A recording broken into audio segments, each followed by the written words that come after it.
Before we get straight into the podcast, I just want to give a huge shout out to our sponsors, D Kirby GAA Star. Declan Kirby GAA Star Championship Journey. It's a series of GAA team children's books written by primary school teacher and GAA coach Michael Egan. You can check it out in the link in the description down below, of course, as well. Follow the trials and tribulations of Declan Kirby and his team at Smithgreen Gaelic Football Club, recently formed but promising GAA team. The book is now available in Easons and all good bookshops, so check it out in the description down below, and let's get straight into it.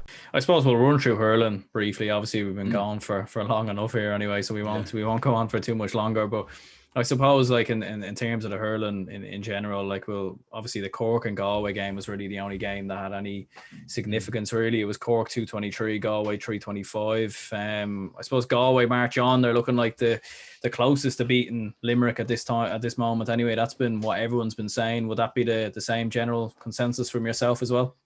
Yeah, funny. I was going to come on talking about hurling. That was the main point I was going to make. That I actually think that really put it up to. I think they were genuine All Ireland contenders. Where I might have been thinking definitely Limerick will win the title. I think Galway have kind of shown enough for me in the league, albeit it's only the league and hurling's a lot worse than football in terms of they are literally glorified challenge games at the moment. You'd have to look at Galway and think there's serious talent, there's serious scores across the team, and they're not reliant on Joe Canning as much as they once were. They weren't quite at it. Like, they were kind of faking it a bit to get as far as they did last year. I think this year they're the real deal, and I think if they do come up against Limerick later on, they'll put it up to them, and I think they'll probably get through Leinster. So, I think they are the main challengers. Like with Cork, it's Cork are, I suppose, not too dissimilar with Armagh in recent years. Like, they're the team you always want to get excited about. You might back on the first month. If they're up against Limerick later on the year, I'll probably convince myself to back them, but I just think Cork are probably as far away as they've ever been from challenging for All Ireland titles over the last few years. They always seem to let you down. They always seem to go a little bit short. They're as opposed to Galway. I think Cork are far too reliant on Patrick Horgan and have been for the last few years. And there's only so much one player can do. Like, Patrick Horgan's been doing it since the year they played Dublin in that All Ireland semi-final. I remember watching him that day going, he is phenomenal. And the year Cork got to the finals of 2013. And I just think they're still, 8 years later, relying on him. It's just too long to be relying on one player without having those scores from other, like, they do have a couple of good, like, forwards, like Jack O'Connor as well, but I think they're way too reliant on Patrick Horgan, and I don't think they're near enough the level they need to be to challenge for winning Munster this year or whatever. So, yeah, I'd be pretty excited about Galway. I think they'll put it up to Limerick this year. And I not too dissimilar with the football. I know Tipperary will always be competitive, but I do think it's between the Limerick and Galway this year. Yeah, like, I suppose with Cork, like, they've definitely changed their system a little bit this year. Like with Kieran Kingston, they've made a couple of changes. They've embedded a lot more of the younger lads into the team. They do seem to be a lot more focused on playing sure hand passes and playing more attack and play, focus more on goals and sure puck outs and all the rest. So I've been impressed with Cork, to be honest. I think they've done well, and although they have been very reliant on Patrick Horgan in previous years, I think this year has been the one year where you think maybe they're trying to kind of steer away from that a bit and trying to bring through like Alan Connolly and some of the other under 20s. But they do have a very young team, so it's very early days yet to really see if they can be a Limerick or something like that. Like, you could see Cork pulling off a shock somewhere along the way in the championship, beating maybe a Limerick or a Galway, but it's one of them things. Are they going to do that consistently and win 3 or 4 games on the bounce? And I'm not too sure. Yeah, like, I think in 3 or 4 or 5 years they do potentially have a team to win an All Ireland. Definitely. Like, I know Darvis Skibbon was very good. They'll miss Anthony Nash big time in a big championship game, and that experience of it. Definitely, like for me, I thought he was the best hurling goalkeeper in the last few years. I know people maybe gone off him a small bit since maybe he couldn't do the freeze anymore, the big flick of freeze. Like, you're right, with Cork, you never know. It's amazing how the stereotype of Cork, like, you just don't know what Cork will show up. It still kind of applies in a way all these years later. So, yeah, like, as I said, I'll probably drag myself into convincing myself they'll beat a team if they get to an All-Ireland quarterfinal or whatever, like I always do. But I do think they're short, like, albeit there is potential in a few years that they have the hurlers right now. I think they're still probably still relying too much on Patrick Horgan. But I do agree that there's definitely potential in that team that in 4 or 5 years they could, like, I think, like, in 4 or 5 years they'd have more of a chance of winning an Ireland than, say, a Waterford side. I think there's definitely more potential in Cork than maybe a Waterford team. So, I wouldn't like write them off in terms of causing a shock this year, but I definitely don't think they'll be winning Munster or getting through Munster anyway.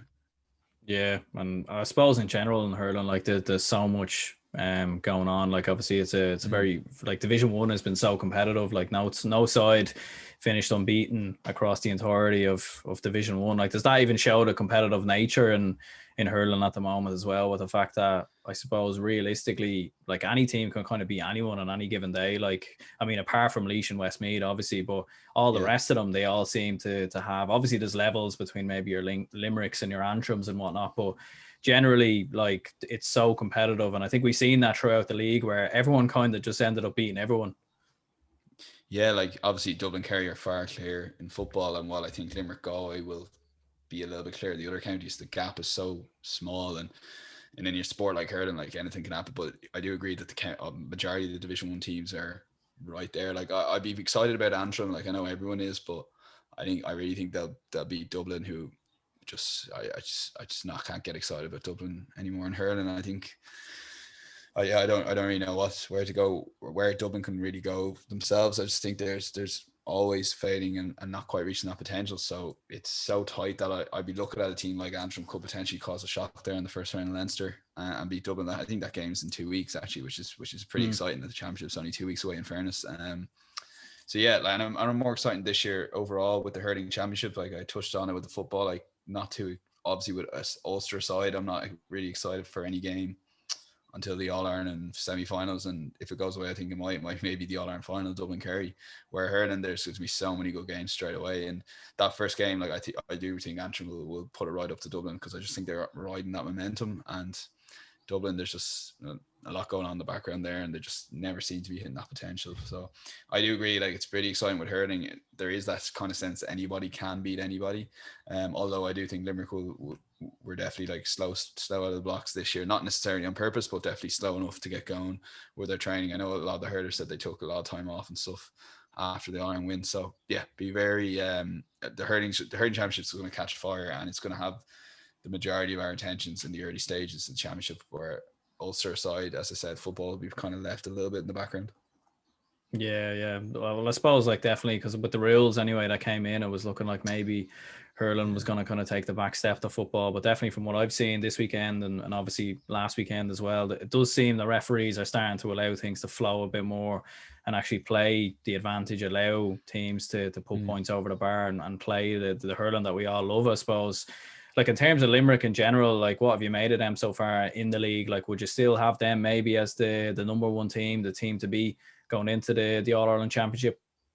Yeah, 100%. They're definitely the team to beat. I wouldn't read too much into the results at all. Like, well, you'd obviously rather be winning these games. Like the fact that the fact hurling came back a week earlier as well meant the counties, if my maths are correct, only had 3 weeks, no more than 4 anyway, to work. Train ahead of the championship. Like Limerick have only got one goal in mind, and that's to win back-to-back All Ireland championships. And while I think they obviously didn't do back-to-back last time and against Kilkenny, and I think that was, I know it's very simple to say, but a lot of that was a little bit of, it's so hard to do back-to-back, small bit of complacency. They were obviously flavour of the month. The fact they've won the All Ireland this year in 2020 in less kind of big terms, obviously behind closed doors, they'll be determined to go out this year and show that they are the best team in Ireland and win 3 in the next 4. I get a bit of a Dublin vibe when Dublin won in 2013 and then lost in 2014 against Donegal, and I think Limerick's defeated Kilkenny last year in the All Ireland, or 2 years ago in the All Ireland semi-final, and the fact they went on to win, they'll be so determined to kind of keep to do what Dublin did and basically win back-to-back All Ireland championships. So I wouldn't be too concerned with the league results. Like there's a couple of draws in there, like 1 point wins. Nobody would be talking about Limerick, having in different leagues. You'd be kind of going, geez, they're falling nicely. Obviously 2 1 point defeats there, and you'd be talking an absolute crisis, I guess. So they could have gone either way. I would be pretty confident they'll be thereabouts. And while I like Galway in terms of, if you want someone to, not Limerick, I do think Limerick are set up pretty well this year. And again, the hurling league is very hard to read too much into results.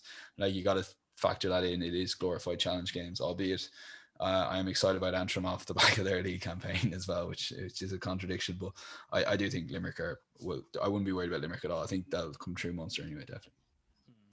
Yeah, and I suppose, like, obviously you were alluding to it there, like Antrim beating Dublin. So you think that Antrim will beat the Dubs in a few weeks' time and send Dublin into the qualifiers? Yes, that's 2 weeks. Yeah, I'm really looking forward to the game. Like the day some of the results they've been so competitive, and even like I remember watching bits of the Kilkenny highlights, and even that game I know they got beaten well enough in the end, but they were so competitive. I think they were leading by points with like 20 minutes to go or something. There's just so much momentum behind them. Dublin are going to go in the other way. Every Dublin result this year feels like what you expect. Oh, they lost to them by 5 points. Yeah, they lost to them, but that's about right. So it seems that Dublin are already just exactly where you expect them to be, which is a bit mad. Like Dublin would obviously be favourites going into the game if I was pricing it up or anything like that, but aren't like you'd expect them to beat Antrim, but I'd be looking out for Antrim causing a massive shock. And like 2 weeks, it's not like the league is played and then there's like 6 weeks and then Antrim playing Dublin. Like the league is this weekend. In 2 weeks' time they're playing each other, so it's like 10 days from now basically. So I just don't think that's enough time for Dublin to get themselves right, and I think right now Antrim could beat them 100%. So yeah, I'd be pretty excited. It's great to see Antrim competitive again. Like I remember they beat Dublin in Croke Park before a football game in the hurlers a few years back, but that almost felt like against the head a small bit, where if they beat Dublin this time around, it will be like this is where we were aiming at. Our league performances have shown we're good enough, and then we went and backed it up as well. So I'm very excited for Antrim, hopefully. And I know Donald Cusack said like they did take a lot of beatings in Liam McCarthy, and I know they still haven't played Liam McCarthy yet, so I'm pretty excited to see them take a few scalps this year in the Liam McCarthy to prove that wrong. Because to go from the Joe McDonagh to them potentially beating Dublin Championship just shows you how good a job they've done on the hurling system in some ways, in fairness to GA and this tiered system that they have, that you think something like football will copy, the way Laurie Maher, Nicky Rackard, Joe McDonagh, all the way up to the All Ireland series. If the Joe McDonagh winners who only just got over the line against Kerry can go out and beat Dublin in a championship, they've already shown it anyway in league games, but to do it in a championship straight away the year after they come up will just show you, it'll just boost Joe McDonagh teams going forward that, in less than the year we can be at that level. So yeah, that'll be my shout anyway. Antrim to beat Dublin, let's say in 2 weeks. Yeah, it will be interesting, all right. Like, and I suppose I think the venue will be massively important as well, because I think you've seen with Antrim with their home advantage. Like, I'm not too sure. I don't know like what the venue is, whether it's been confirmed yet, whether it's Croke Park or where it is, but I'd imagine if Antrim had home advantage, to be honest, I would tip Antrim as well. I definitely would, because they're at home. They just seem to have a different. I know I had Matthew on there from GA Statsman there not too long ago, and he was kind of giving the analogy. It's like Galatasaray in football or something like that, where you're going away to maybe like what Stoke were like back in when they were in the Premier League. Like it's such a tough place to go to, and not many teams that will go there will collect points. And I think for Dublin it would be similar if they were to go there. And Croke Park, obviously it's different in terms of football. It's not like the hurlers playing Croke Park every week, so it's probably not the same. But yeah, it could be a very close game. But I'd probably have to back Dublin. Just Google it there. Navan's the venue. So there you are. Oh, okay. That's trying to slander. No, that's got me as well. That's somewhere in between, I suppose. That's an interesting one. Yeah, because I actually agreed with what you said. I hadn't thought too much about the venue. In my head, it was in Parnell Park. So yeah, Navan, that's I suppose neutral venue. They're going for, like, for example, extra leashes in Nolan Park the same night. So or the same day. Yeah, I think that's right. That's for 2021. Yeah, Navan's I don't think Dublin and Antrim have ever played each other. I don't think Dublin hurlers have ever been in Navan, to be honest with you. I don't think so. I don't remember any time recently. Anyway, like that's very interesting. All right, like, and I don't know. Personally, I'm going to stick with Dublin. I can't go against the Dubs on this one, unfortunately. But look, listen, if Antrim were to pull it off, they could easily. Fair play to them. But I suppose we'll have to wait and see when that comes around. I suppose lastly we'll touch on the Clare and Kilkenny game that happened. There was Clare 420, Kilkenny 125. I suppose Clare obviously got beaten by Antrim, and as the championship has gone along, or as the league has gone along, they've gradually gotten better, I suppose, and put in a brilliant performance against Kilkenny, the only team in Division 1 that had a 100% winning record before this game. So where would you put Clare? Are they dark horses for the All Ireland? No, not for me. I don't think like you could get excited. Like I say, like I was expecting Kilkenny to win the game, to be honest, which is just kind of throwing me a bit that Clare went out and got it and won. Well, 32 did won pretty convincing in the end. I can't get the performance they put in against Antrim out of my head. I suppose I know Antrim had the momentum of having the extra couple of weeks of preseason training, which you can't quantify. Like, but I don't know. I don't think they're quite at the level of a Limerick Galway. Like when you're talking about like Clare, again, like they're obviously a lot more likely to challenge Limerick Galway than say, a Donegal or Tyrone are to Dublin Kerry. But I don't quite think they have. Like I couldn't see Clare going out and beating Limerick, Tipperary. I could see Clare competing with a county like Waterford. Like I think that's their level.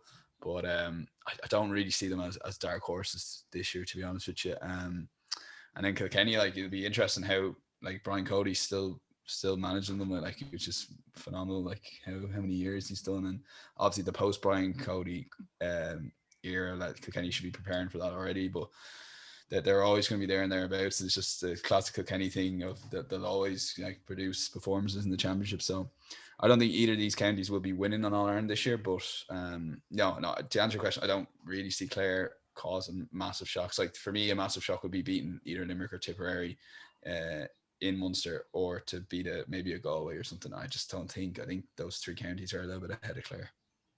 Yeah, I suppose like the good thing for Clare is that I felt like last year they were very over reliant on Tony Kelly. I think his injury might have actually helped him a little bit this year in a weird way, because it allowed other players realised they needed to step up, and the likes of Aidan McCarthy and Aaron Shanahan, and I think it might be Mark Rogers who came into their team. I think he's another interesting player to keep an eye on. So Clare is one of them where you never quite know what you're going to get. They're a bit like Monaghan in the football, like we were saying earlier. They're one of those counties that could, and maybe like Kilkenny as well. Like nowadays, normally Kilkenny were a sure thing a couple of years ago, but you never really know what you're going to get. I suppose it is the nature of hurling at the moment. Yeah, like I know the Tony Kelly got too far, but I do agree with your overall point that they maybe not too dissimilar to Cork. They're trying to go away from being heavily reliant. It seems to happen a lot in hurling that your free takers, you're like Joe Canning, Tony Kelly, Patrick Horgan spring to mind, and you end up kind of being over reliant on them all of a sudden. So yeah, like with Kilkenny, like again, another county. So TJ Reid obviously is a player they rely on. With TJ Reid, like I thought he single-handedly kept them in some games last year in the All Ireland series, big time. Like they really like kept them in games. So with a hurler like him, you've always got a chance. So yeah, it'd be interesting how the two counties get on. Obviously, it's a bit different than football. Like we're talking about, you do have that back door, so you can kind of go for a bit in your provincial game, have the back door of the qualifiers as well, and maybe build a bit of momentum. And there will be a team that bursts out of the pack, like a Clare, Kilkenny, Waterford, that will challenge Limerick, Galway, Tip. This year, I don't think it'll be either of these two counties, but it was obviously a massive win for Clare. But it'll be interesting how they do it in Munster now when they set up in a couple of weeks' time. Like. Absolutely, yeah, it's going to be interesting, I suppose, to keep an eye on the hurling championship. Obviously, when it does come around in a couple of weeks' time. Well, look, listen, Daniel, I appreciate your time, anyways, for jumping on the podcast. I'll link down Tackling Sports down below. I tend to tune into a few of your different live streams. I was listening to one about Celtic actually there a couple of weeks ago. I thought that was a good one because my dad is a staunch Celtic supporter, so I thought I'd tune in. So yeah, I'll link it down below anyway for anyone to tune in. Yeah, the Celtic episode, like I didn't realize how John Joe Kenny had upset all the Celtic fans until Luke started talking. So Jesus, he only had 6 months up there, but he seems to, it was good. I think you kind of like, you got him going, and he just kept giving out about different things. The Celtic are a bit of a joke this year. So appreciate that. And thanks a million for having me on here.